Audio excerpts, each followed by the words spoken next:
Okay, so since there's a significant difference between these two studies, between this one, which is an experiment, and the second one, which is an observational study, which of these studies would allow us to show a causal link? And the answer is the experiment in part A, because it's a designed experiment with control groups that are randomly selected and assigned by the researcher. Poof. Okay. Now, what are the advantages of using a designed experiment? That's a good one. Okay, so let's think. Because the researcher gets to control who is in which group and what treatment they receive, there is less of a chance of other variables, which are called down here, I have this out of order, but that's okay, aka lurking variables.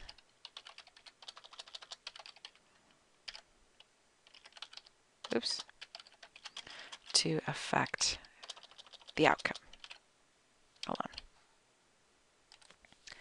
So I kind of have this backwards. So let me go into let me answer G for a second, and then I'll come back to F. So what's wrong with the other study? The one where you find 100 women and you just talk to the ones that have been smoking a pack a day for 10 years and those that haven't been, right? Have been smoke free for 10 years. So the observational study merely looks at those who already, of their own choice, been smoking a pack a day for 10 years. Okay? There could be other things that might have an effect on lung capacity, such as healthcare, education,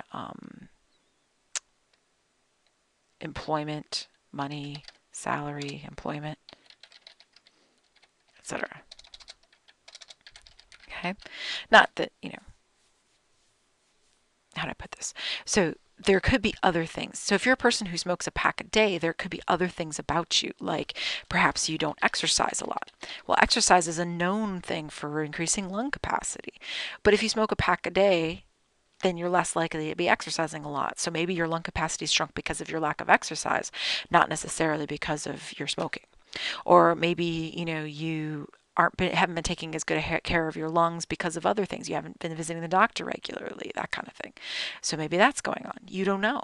And that's the problem with an observational study, is that you just don't know what variable it is you're catching. Is it the smoking that's causing decreased lung capacity? Or is it all the other things in that person's life? They chose to smoke a pack a day, right? So are there other things that they're choosing in their life that would affect them? Matter of fact, I'm going to write that. Hold on. There we go. So in other words, if a person is willing to choose to smoke a pack a day, then they might also choose other things in their life that would also decrease lung capacity, right? And those other things are all called lurking variables. So when you have a designed experiment, you're cutting out all those lurking variables, right? You're determining, you just dictate whether they smoke or not.